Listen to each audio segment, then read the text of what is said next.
Welcome back to School of Soul. I am Adeline Atlas, 7 times published author and founder of Soul Renovation. Writing the story of your life. Who am I at the finish line? What do you want for your life?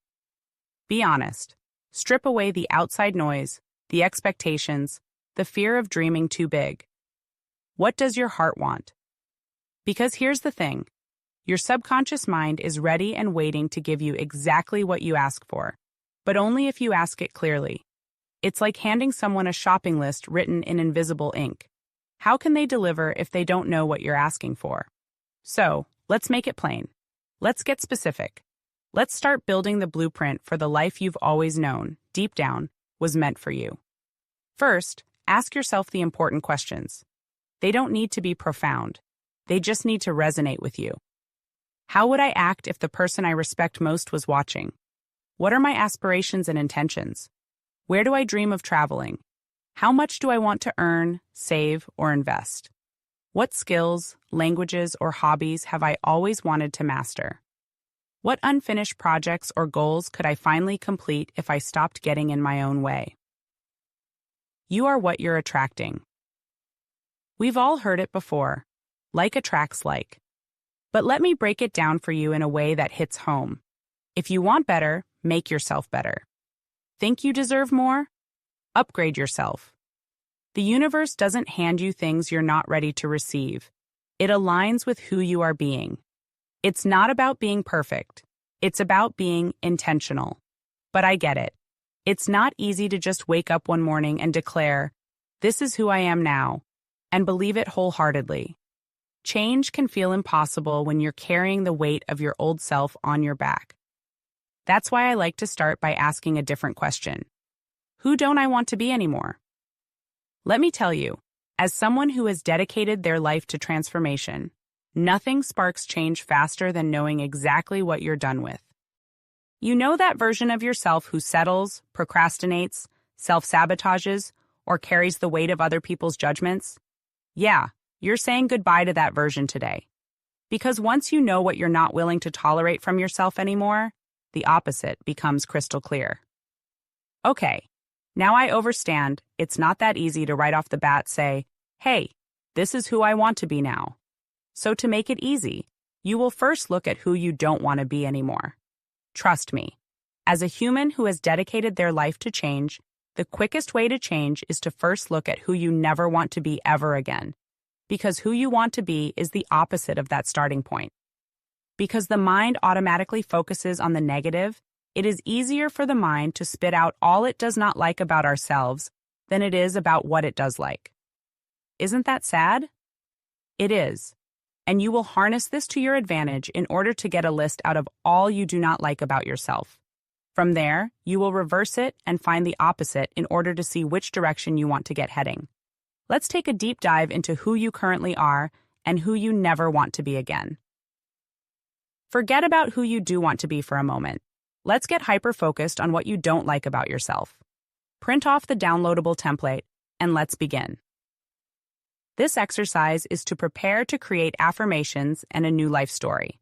From learning what you do not want for yourself and character, it will become clear what you do want. Show yourself where you could be, who you could be. Looking at both lives, which do you choose? When it comes time to change your character, it can be really easy to get caught up on what you want to leave your life. Maybe it's a certain habit, or maybe it is a limiting belief you want to eliminate. Either way, you won't have any luck if you keep focusing on what you don't want. The purpose of this exercise is for you to identify what is not working in order to reverse it and locate the opposite, which would be considered a success. Once you learn what the better move is, you will focus on that, not on what you want to eliminate. Remember, all of these exercises are designed to hack the brain to make change easier. There is a reason you do things in the order you do them. Instead of trying to eliminate the old character, you will simply push it out with the new character. You will add in so much good and so many good new habits that there simply will not be room for that old version of yourself. You are going to feed all of your energy into who you are becoming and not who you once were. Example of my old self list. Let go of the past self. You had to kill a version of yourself to become who you are today. You had to end a version of yourself to be who you are today. You knew you couldn't think like your poor self. You couldn't do things the way that your past self did, even though you're so thankful and grateful for every experience that your poor self experienced. You're so thankful and grateful and will ever extend positivity to your past self. You had to kill that version. You had to cut the cords with a past version of yourself. You had to cut the cords for those of you who are in the transitional phase of transcending or ascending to the next level, to the next phase. Cut the cord with the version that you want to kill off about yourself. If there's a version of you that overeats, see that version of you in front of you and cut the cord with them. If there's a version of you who procrastinates, see them and cut the cord with them. You don't have to feel bad, okay? You don't have to feel bad because you're doing it for you. The light shines out the dark until it is bright, and the dark cannot exist. The most difficult time is the in-between. Sometimes you don't know what you desire, even though we know you desire change. You do know deep down, even if you can't bring it to the tip of your tongue. Here is a way to bring out what you subconsciously already know is your highest desire or ideal for you and who you want to be. It is often easier to recall the negativity. This is proven science.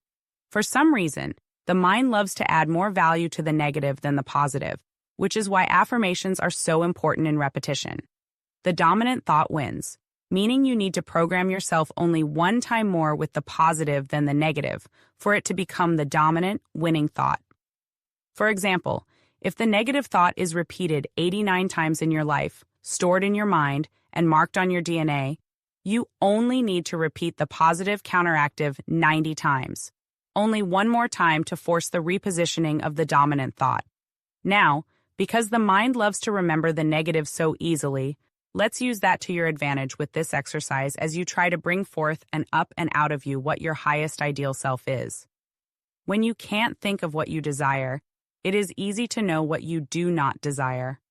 It is equally easy to know who you do not want to be any longer. So let's use that as your kickoff point. Writing the future. Creating the next chapter of your life. Do you like the life you're living? If not, it's time to choose again.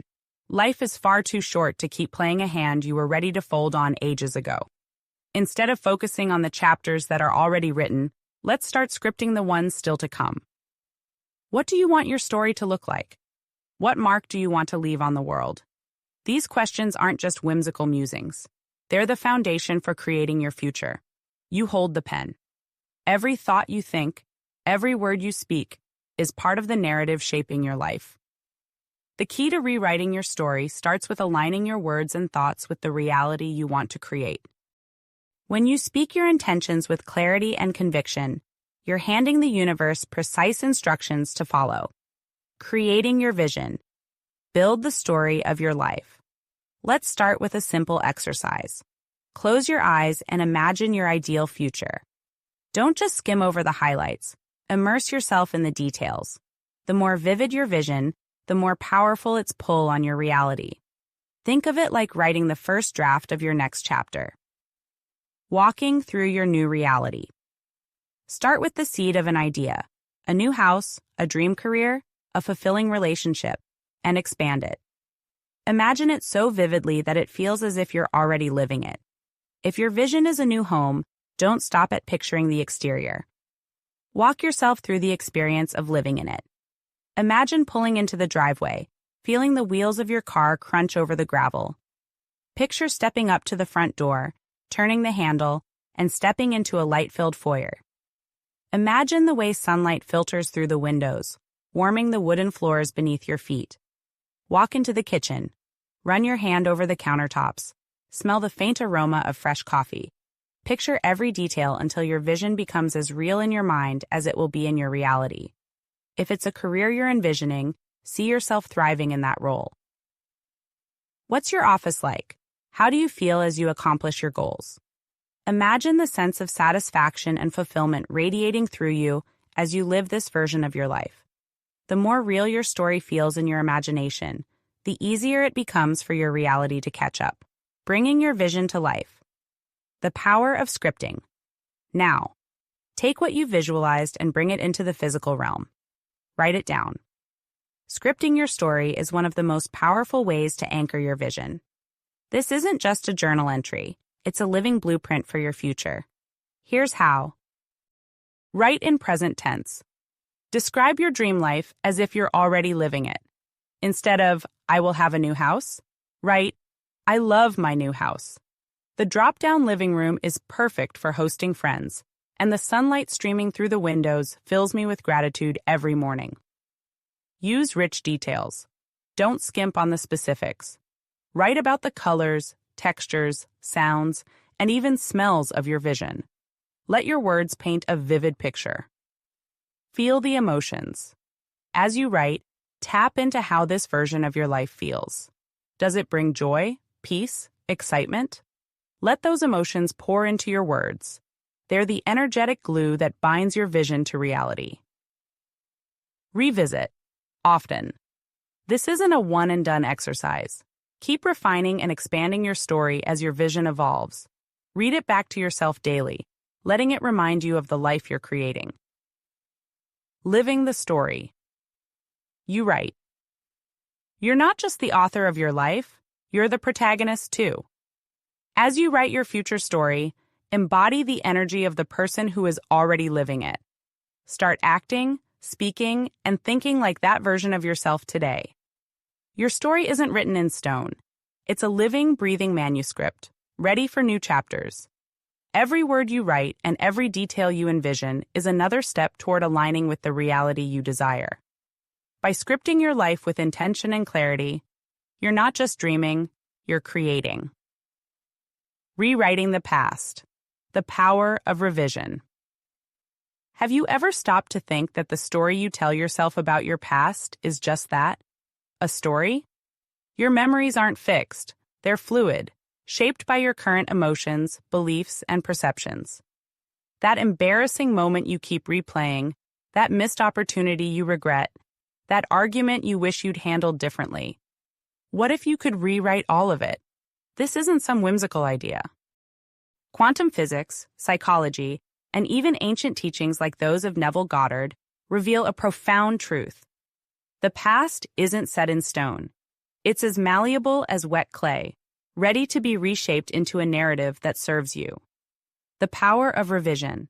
Neville Goddard introduced a technique called revision, a practice of revisiting and reimagining past events to shift their emotional charge and influence your present and future. This isn't about pretending something didn't happen.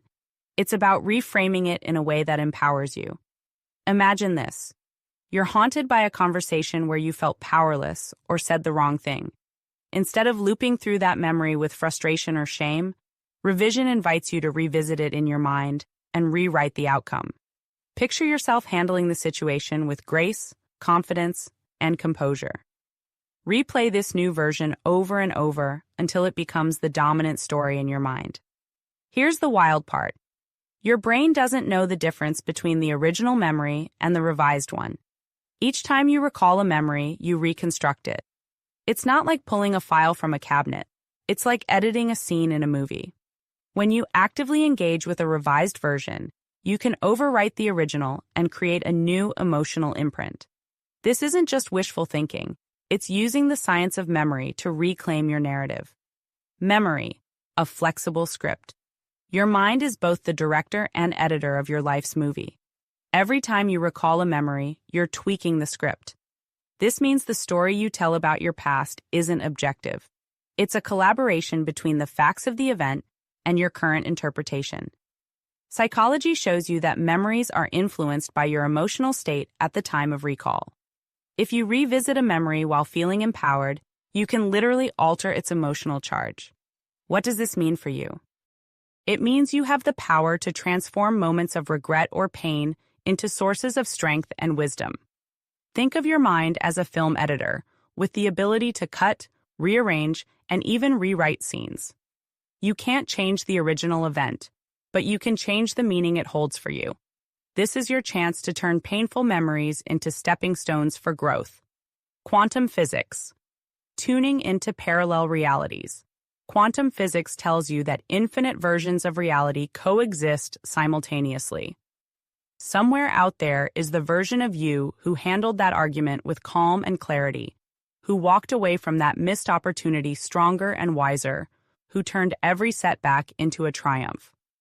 By revising your past, you align yourself with this empowered version of yourself, inviting their energy into your present. This isn't about rewriting history for the world. It's about rewriting it for yourself. The past exists only as a construct in your mind.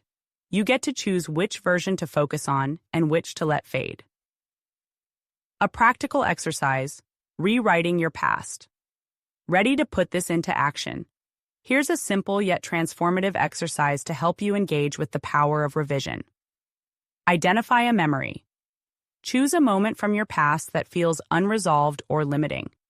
It could be an argument, a mistake, or a reaction you wish you'd handled differently.